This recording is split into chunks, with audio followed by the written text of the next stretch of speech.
प्यारे बच्चों, आज असीं तुहाडी पंजाबी दी 9वीं जमात की किताब का पाठ 9 पढ़ांगे। जिस तरह तुहानूं बुक दिखाई दे रहा है, रुत रुत दे रंग। मतलब भारत में बहुत सारे मौसम, बहुत सारे सीजन होंदे हन। कदे गर्मी, सर्दी, बरसात, बसंत, पतझड़। ये मौसम बदलते हैं। ये बारे क्यों बदलते हैं, तुसीं इहदे बारे भूगोल दे विच अपनी जियोग्राफी दे विच पढ़ चुके हो कि ज्यों-ज्यों सूरज कोलों धरती दूर जाती है या नेड़े आती है, उस समय सीजन बदलते हैं और धरती के घूमण नाल ही दिन ते रात भी होंदी है। ये तुसीं पहलां तो जानते हो।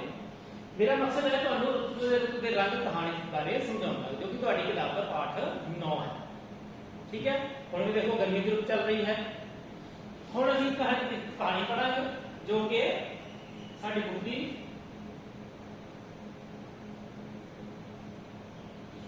देखो पाठ 9 रुत रुत दे रंग। ये तुहानूं की नजर आ रहा है तस्वीर दे विच एक लड़का है जो कि छतरी लेके खड़ा है। बारिश हो रही है, बूंदा पै रही है। देखो रेन ड्रॉप वो अपनी छतरी उतार के अपने आप को बारिश को बचाने की कोशिश कर रहा है। ठीक है, कहानी शुरू करते हैं। अज तक मेरी सारी वर्दी भेज गई, बूट भी चिक्कड़ नाल गंदे हो। स्कूल तो आके बस्ता रखने पुनीत ने कहा। ये कौन है जिसके बारे असीं गल कर रहे हैं? पुनीत। स्कूल तो वापस आ रहा सी, वर्दी समझते हो, यूनीफॉर्म। उसने कहा कि बारिश होने कारण मेरी जो यूनीफॉर्म है, वर्दी है, वो भिज गई है और चिक्कड़ के नाल जो मिट्टी गंद पानी के नाल सड़क के ऊपर आ गया, या कई जगह सड़क के ऊपर खड्डे टोए होंगे ने, उन्होंने चिक्कड़ भर जाता है। उसके कारण उसके बूट भी गंदे हो गए और उसने अपना बस्ता रखते हुए बड़े दुखी मन नाल ये गल्लां कीतियां।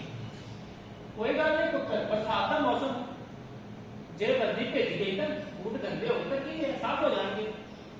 पुनीत की दादी ने कहा, पुनीत की दादी जी ने समझाते हुए कहा, उसका हौसला बढ़ाते कहा कि फिर की होया, अगर बूट गंदे हो गए, वर्दी भिज गई तो की है, कोई परेशानी की गल नहीं है, ये साफ हो जाएंगे। बरसात का मौसम गंदा मौसम। उसने कहा कि मेरी वर्दी और यूनीफॉर्म बूट भिज गए ने, इसलिए उसको बरसात का मौसम चंगा नहीं लगता। उसने नफरत नाल कहा कि मैनूं बरसात का मौसम चंगा नहीं लगता। छेती छेती कपड़े बदलता होया पुनीत बुड़ कर रहा सी कि छेती छेती कपड़े बदलता होया पुनीत अपने मुंह में ही बोल रहा सी। उसमें कहा जाता है बुड़ करना। फिर दुखी क्यों हो रहा है भाई? मैंने तो बरसात की रुत बड़ी सोहनी लगती है। पुनीत की भैन सुखमन ने कहा, उसकी भैन सुखमन ने कहा कि वीर तू दुखी क्यों हो रहा है? वीर भरा कि तू दुखी क्यों हो रहा है? कि मैंने तो बरसात की रुत बड़ी ही चंगी लगती है, सोहनी लगती है, मैं इसका बड़ा आनंद लेती हूँ। ठीक है, पर मैनू तो बिल्कुल चंगी नहीं लगती। पुनीत ने कहा मैंने तो बिल्कुल चंगी नहीं लगती, मैंने ये पसंद ही नहीं मौसम। आज तक कहने की बरसात चंगी लगेगी पुत्रा। पुनीत की मम्मी ने खीर के पूड़े उसके अगे परोसने कहा। जो पुनीत की मम्मी उसके लिए खाने के रूप में खीर और पूड़े लेके आई तो उसने कहा कि अज तक बरसात का मौसम तेनू भी चंगा लगेगा, क्योंकि बरसात के मौसम में साउण के महीने में खीर के पूड़े बड़े चाव नाल खाधे जाते हैं।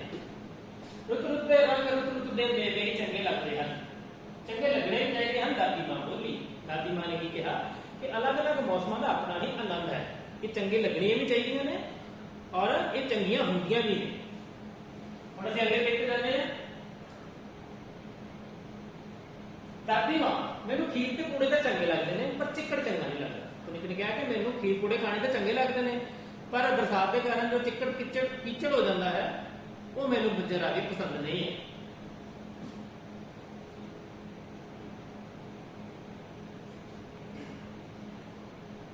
थोड़ा चित्र लग गया कि क्योंकि मैजिक हो रहा है, मैजिक कर रहा है अपना, ये मैजिक दिखा रहे हैं। देखो आगे आ पेज, ये पेज ऐसे पढ़ चुके हैं। ठीक है, एक तस्वीर दिखाई दे रही है, एक बच्चा दो गुब्बारे लेके खड़ा ले। फिर होगा हर रुत अपनी थां ते सोहनी ते आनंद देने वाली होती है। फिर दादी मां ने इस प्रसंग में बात सुनने लगी। दादी मां ने इस संबंध में, प्रसंग का मतलब होता संदर्भ, गल नूं समझाउण लई उदाहरण देणियां। दादी मां ने कहा कि रुत्तां सारियां चंगियां ने, इस संबंध में मैं तैनूं एक कहानी सुणाउंदी हां। हुण दादी मां ने की कहा, देखो असीं कहानी दे विच ही कहानी पढ़न जा रहे हैं। उम्मीद है कि तुहानूं बहुत मजा आवेगा। एक बार एक बुढ़ी औरत अपने पेकिਆਂ ਤੋਂ वापस आ रही थी। एक बार की गल है कि बुजुर्ग बुढ़ी औरत नहीं, एक बुजुर्ग बुढ़ी स्त्री अपने पेके की होंदे आ माता पिता का घर कि अपने पेकिਆਂ ਤੋਂ ਆਪਣੇ ਮਾਤਾ ਪਿਤਾ ਦੇ ਘਰ ਤੋਂ ਵਾਪਸ ਆ ਰਹੀ ਸੀ। ਤੁਰਦਿਆਂ ਤੁਰਦਿਆਂ ਥੱਕ ਗਈ, ਪਿੰਡ ਅਜੇ ਕਾਫੀ ਦੂਰ ਸੀ ਕਿ ਉਹ ਤੁਰਦਿਆਂ ਤੁਰਦਿਆਂ ਥੱਕ ਗਈ ਕਿਉਂਕਿ ਉਸਦਾ ਜੋ ਮੰਜ਼ਿਲ ਸੀ ਉਸਦਾ ਪਿੰਡ ਸੀ ਉਹ ਹਲੇ ਬਹੁਤ ਹੀ ਦੂਰ ਸੀ। ਦਾਦੀ ਮਾਂ ਉਹ ਤੁਰ ਕੇ ਕਿਉਂ ਆ ਰਹੀ ਸੀ? ਬੱਸ ਚੜ ਕੇ ਵਾਪਸ ਆ ਜਾਂਦੀ। ਸੁਖਮਨ ਨੇ ਪੁੱਛਿਆ, ਜੋ ਪੁਨੀਤ ਦੀ ਭੈਣ ਸੀ ਉਸਨੇ ਕਿਹਾ ਕਿ ਦਾਦੀ ਜੀ ਉਹ ਪੈਦਲ ਕਿਉਂ ਆ ਰਹੀ ਸੀ, ਤੁਰ ਕੇ ਕਿਉਂ ਆ ਰਹੀ ਸੀ? ਉਹ ਤਾਂ ਉਹਨੂੰ ਚਾਹੀਦਾ ਸੀ ਕਿ ਬੱਸ ਗੱਡੀ ਜਾ ਜਾਂਦੀ, ਪੈਦਲ ਕਿਉਂ ਆ ਰਹੀ ਸੀ? ਧੀਏ ਇਹ ਪੁਰਾਣੇ ਸਮੇਂ ਦੀ ਗੱਲ ਹੈ, ਉਦੋਂ ਹੁਣ ਬੱਸਾਂ ਗੱਡੀਆਂ ਤੇ ਕਾਰਾਂ ਨਹੀਂ ਸਨ ਹੁੰਦੀਆਂ। ਬਹੁਤੇ ਲੋਕ ਰਿਸ਼ਤੇਦਾਰਾਂ ਨੂੰ ਮਿਲਣ ਤੇ ਆਪਣੇ ਕੰਮਾਂ ਧੰਦਿਆਂ ਕੰਮ ਕਰਾ ਕੇ ਪੈਦਲ ਹੀ ਜਾਂਦੇ ਸਨ। ਦਾਦੀ ਮਾਂ ਨੇ ਕਿਹਾ ਕਿ ਇਸਦਾ ਕਾਰਨ ਕੀ ਹੈ ਕਿ ਉਸ ਸਮੇਂ ਲੋਕਾਂ ਕੋਲ ਅੱਜ ਦੇ ਵਾਂਗ ਬੱਸਾਂ ਕਾਰਾਂ ਗੱਡੀਆਂ ਨਹੀਂ ਹੁੰਦੀਆਂ ਸੀ। ਲੋਕ ਪੈਦਲ ਹੀ ਰਿਸ਼ਤੇਦਾਰਾਂ ਨੂੰ ਮਿਲਣ, ਆਪਣੇ ਹੋਰ ਕਿਸੇ ਕੰਮਾਂ ਲਈ ਸ਼ਹਿਰ ਤੱਕ ਜਾਂਦੇ ਸੀ, ਪੈਦਲ ਹੀ ਜਾਂਦੇ ਸੀ। ਉਹਨਾਂ ਦੇ ਕੋਲ ਚੜ੍ਹਨ ਦਾ ਕੋਈ ਸਾਧਨ ਨਹੀਂ ਸੀ। ਔਰ ਹਾਂ ਬਹੁਤੇ ਅਮੀਰ ਲੋਕ ਘੋੜੀਆਂ, ਗੱਡੀਆਂ, ਬੈਲ ਗੱਡੀਆਂ ਜਾਂ ਰੱਥਾਂ ਤੇ ਸਵਾਰ ਹੋ ਕੇ ਆਉਂਦੇ ਜਾਂਦੇ ਸਨ। ਦਾਦੀ ਨੇ ਸਮਝਾਇਆ ਕਿ ਆਪਣੀ ਬਾਤ ਅੱਗੇ ਤੋਰੀ।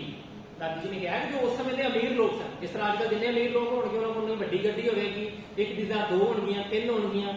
ਉਸ ਸਮੇਂ ਸਾਰੇ ਲੋਕ ਪੈਦਲ ਹੀ ਚੱਲਦੇ ਸਨ। ਜੋ ਅਮੀਰ ਸਨ, ਜਿਨ੍ਹਾਂ ਕੋਲ ਜ਼ਿਆਦਾ ਧਨ ਦੌਲਤ ਜਾਂ ਜ਼ਮੀਨ ਜਾਇਦਾਦ ਸੀ, ਉਹ ਕੀ ਕਰਦੇ ਸਨ? ਰੱਥਾਂ ਤੇ, ਬੈਲ ਗੱਡੀਆਂ ਤੇ ਔਰ ਘੋੜੀਆਂ ਦੇ ਉੱਪਰ ਸਫ਼ਰ ਕਰਦੇ ਸੀ। ਦਾਦੀ ਮਾਂ ਨੇ ਆਪਣੀ ਬਾਤ ਅੱਗੇ ਤੋਰਦਿਆਂ, ਬਾਤ ਮਤਲਬ ਕਹਾਣੀ, ਸਟੋਰੀ। ਬੁੱਢੀ ਔਰਤ ਨੇ ਖੂਹ ਤੋਂ ਪਾਣੀ ਪੀਤਾ ਤੇ ਆਰਾਮ ਕਰਕੇ ਪਿੱਪਲ ਦੇ ਰੁੱਖ ਹੇਠਾਂ ਬੈਠ ਗਈ। ਹੁਣ ਖੂਹ ਤੇ ਸ਼ਾਇਦ ਹੀ ਤੁਸੀਂ ਦੇਖੇ ਹੋਣਗੇ, ਜਿਹਨੂੰ ਕੂਆ ਕਿਹਾ ਜਾਂਦਾ, ਵੈਲ ਕਿਹਾ ਜਾਂਦਾ ਹੈ। ਅੱਜ ਕੱਲ ਖੂਹ ਦੀ ਜਗ੍ਹਾ ਤੇ ਟਿਊਬਵੈਲ ਹੁੰਦੇ, ਕੂਆਂ ਦੀ ਜਗ੍ਹਾ ਤੇ ਵੈਲ, ਖੂਹ, ਟਿਊਬਵੈਲ, ਜਿਹਦੇ ਵਿੱਚ ਟਿਊਬ ਪਾ ਕੇ ਪਾਣੀ ਕੱਢਿਆ ਜਾਂਦਾ ਹੈ। ਤੁਸੀਂ ਆਪਣੇ ਆਸ-ਪਾਸ ਦੇਖਿਆ ਹੋਵੇਗਾ, ਕਈ ਜਗ੍ਹਾ ਤੇ ਪਿੰਡਾਂ ਦੇ ਵਿੱਚ ਆਮ ਤੌਰ ਤੇ ਮੰਜ਼ਰ ਨਜ਼ਰ ਆਉਂਦਾ ਹੈ। ਉਸਨੇ ਖੂਹ ਤੋਂ ਪਾਣੀ ਪੀਤਾ ਔਰ ਥੋੜੀ ਦੇਰ ਆਰਾਮ ਕਰਨ ਲਈ ਇੱਕ ਪਿੱਪਲ ਦੇ ਰੁੱਖ ਹੇਠਾਂ ਬੈਠ ਗਈ। ਉਹ ਬੁੱਢੀ ਔਰਤ ਬਹੁਤ ਸੁਘੜ ਸਿਆਣੀ ਸੀ। ਸੁਘੜ ਸਿਆਣੀ ਦਾ ਮਤਲਬ ਕੀ ਹੁੰਦਾ ਹੈ? ਸਮਝਦਾਰ, ਸਿਆਣੀ, ਗੁਣਵਾਨ। ਠੀਕ ਹੈ, ਸੁਘੜ ਸਿਆਣੀ। ਲਿਖਣ ਦੀ ਕੋਸ਼ਿਸ਼ ਕਰਦੇ ਹਾਂ ਜੀ ਅਸੀਂ। ਸੁਘੜ ਤੇ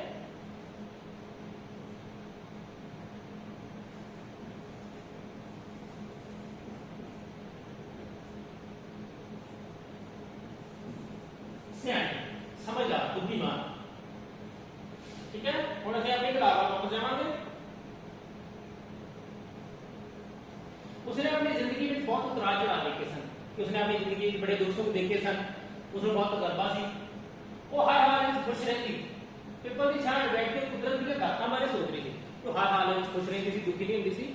ਪਰ ਪਿੱਪਲ ਦੇ ਰੁੱਖ ਹੇਠਾਂ ਬੈਠ ਕੇ ਉਹ ਰੱਬ ਵੱਲੋਂ ਦਿੱਤੀਆਂ ਗਈਆਂ ਸੌਗਾਤਾਂ, ਦਾਤਾਂ ਮਤਲਬ ਤੋਹਫੇ, ਉਹਨਾਂ ਬਾਰੇ ਸੋਚ ਰਹੀ ਸੀ। ਔਰ ਉਸੇ ਸਮੇਂ ਉਸਨੂੰ ਕਿਸੇ ਤੇ ਲੜਨ ਦੀ ਆਵਾਜ਼ ਸੁਣਾਈ ਦਿੱਤੀ। ਕੋਈ ਲੜ ਰਿਹਾ ਸੀ, ਉਸਨੂੰ ਇਹ ਆਵਾਜ਼ ਸੁਣਿਆ।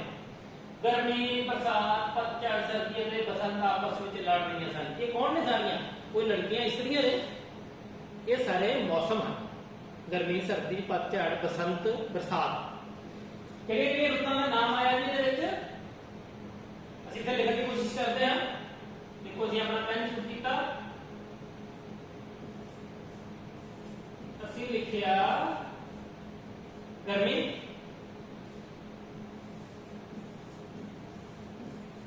सर्दी, फिर ਅਸੀਂ ਲਿਖਿਆ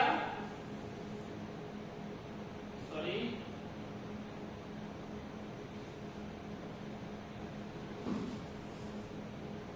अदा बोर्ड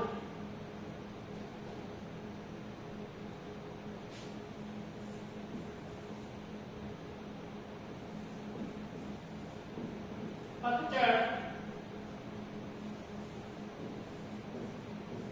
बसंत, एक रुत रहेगी बरसात, जिहदा इस कहानी के शुरू में ही जिक्र है, जिहदा इस कहानी के शुरू में ही नाम लिया गया है बरसात। ठीक है, ये रुतां आपस में लड़ रही सन। लड़न का कारण की सी? हरेक अपने आप में दूसरी तो वध सोहनी आप रही थी। सारी रुतां कह रही थी कि मैं दूसरी तो ज्यादा सोहनी। सोहनी मतलब इंपॉर्टेंट है, महत्वपूर्ण है, मेरे तो बिना ये संसार चल नहीं सकता। ये उन्होंने लड़न का कारण सी।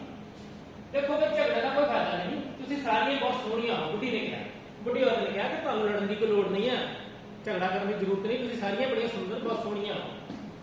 मैं सोहनी सारे रुतां कामां वाली पा दी। कामां वाली का मतलब होता है इकट्ठे ही शोर मचाउणा, जिस तरह कई बार क्लास में बच्चे बचाते हैं ना, यस सर नो सर करते, यस मैडम नो मैडम करते करते, इस तरह उन्होंने शोर मचाया इकट्ठे। फिर तुम लड़की जा रही हो, एक एक करके मेरे को आओ। बुढ़ी औरत ने कहा लड़की हो रही हो जे, एक एक करके मेरे को आओ। ठीक है, सब तो पहले गर्मी भजी, सब तो पहले गर्मी का मौसम भजी आई, मतलब दौड़ती हुई बुढ़ी माता को आई और कहा बेबे दस मैं लूंगा, सब तो सोहनी है ना, कि मैनू दस कि मैं ही सब तो ज्यादा सोहनी है, मैं जब तो खूबसूरत हाँ, तू है ही सोहनी। सूरज जवान दगदग करती, देखो तेरी तस्वीर में नजर आ रही है, सूरज चमक रहा है, बच्चे में पसीना आ रहा है, तौलिए के नाल अपना पसीना पूज गया। उसने कहा तू सूरज जवान दगदग करती, दगदग करती मतलब दहकती चमकती गर्मी दिंदी हुई। ठीक है, जैसी दग दग करती, ये बन गया है जी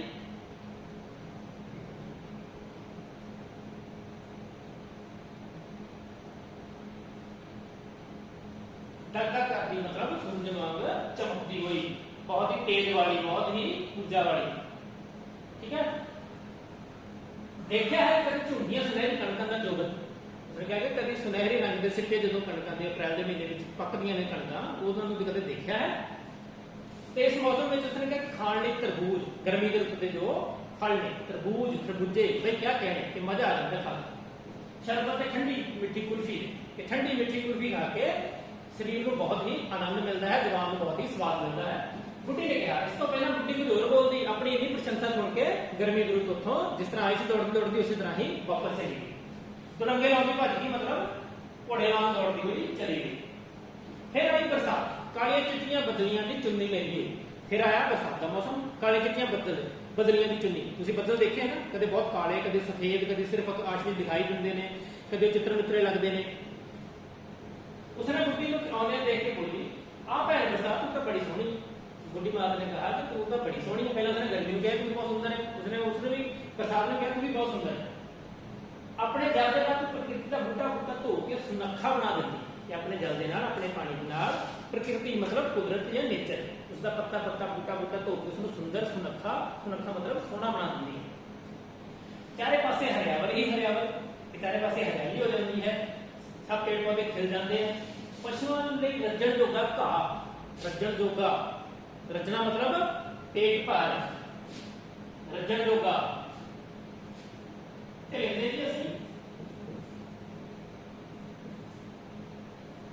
रजन मतलब भरपूर मात्रा में। ठीक है, साडे खीर पूड़े ते पंजाबीਆਂ ਲਈ ਧੀਆਂ ਦਾ ਤਿਉਹਾਰ, ਹੋਰ ਕੀ ਹੁੰਦਾ, खीर पूड़े मिलते हैं साउन के महीने में। और कुड़ियां तुसीं भी देखिया होगा पिंडां दे बाहर कुड़ियां झूटदियां ने, और जो नौजवान लड़के वो कबड्डियां खेडदे ने, उसनूं तीयां दा त्योहार कहा जाता है, तीयां मनाउण साउन मनाउण जांदे ने। बुढ़ी ये बोल रही थी कि बरसात छम छम करती वापस चली गई, वो भी खुश होके छम छम करती वापस चली गई। फिर अपना रुंड रुंड ते उदास चेहरा लई पतझड़ आ, बेबे मैनू सारे मुंह समझदे ने, तू दस के मैं सोहनी नहीं, पतझड़ ने रोहा कर मुंह बना के पूछे। उस तो बाद बारी आई पतझड़, जिहदे विच रुखां दे पत्ते झड़ जांदे ने। वो अपना उदास चेहरा लेके आई, उस बुढ़ी माता को कहा कि हे बेबे, हे माता तू दस मैं सोहनी नहीं लगदी। बुढ़ी माता ने कहा तू मनहूस किवें है, अगर तू ना होवे, पतझड़ ना होवे तां रुखां दे उत्ते पुराने पत्ते झड़ के नवे पत्ते किद्दां आउण, तेरे नाल ही नवे पत्ते आउंदे ने, पुराने झड़दे ने। नवीआं सोड़ करूंबड़ा किवें फुੱਟਣ, करूंबड़ा की क्या किहनूं कहा जाता है, जो पेड़ां दे उत्ते नवे नवे लाल रंग दे पत्ते उगदे ने। शब्द है करूंबड़ा।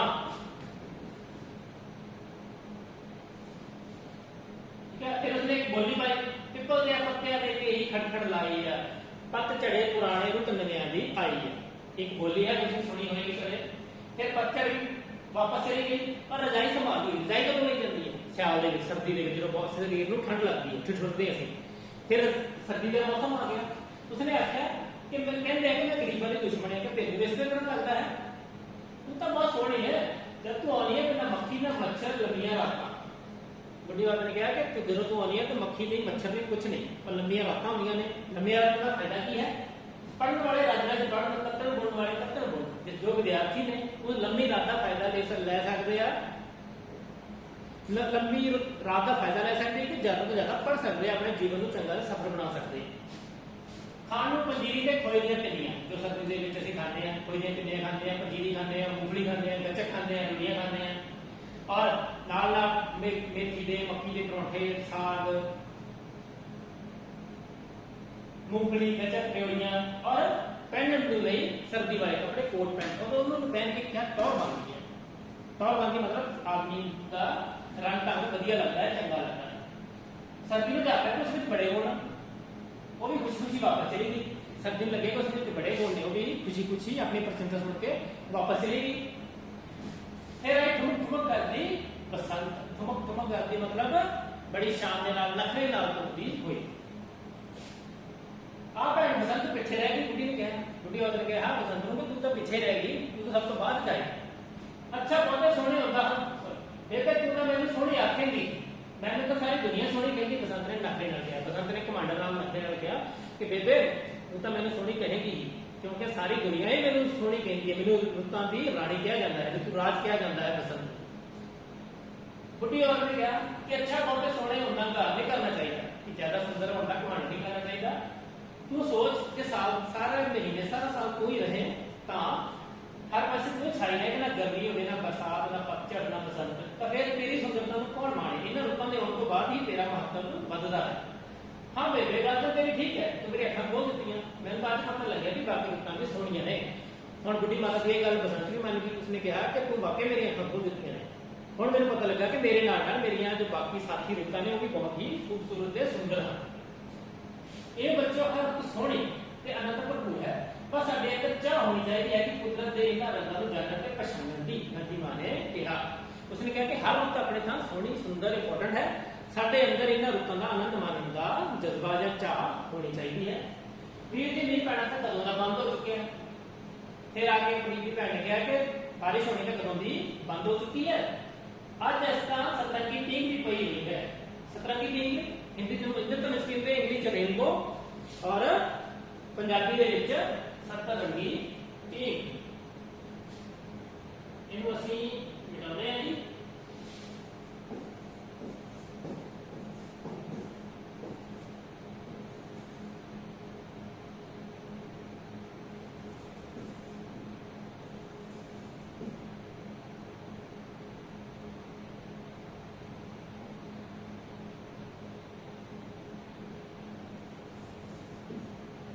लिखा गया है वही गल सतरंगी टीम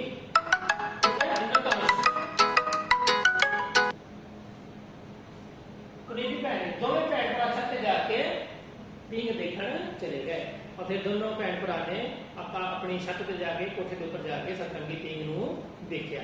इहदे नाल ही साडा पाठ इत्थे खत्म हुंदा है। उम्मीद है तुहानूं समझ आया होवेगा।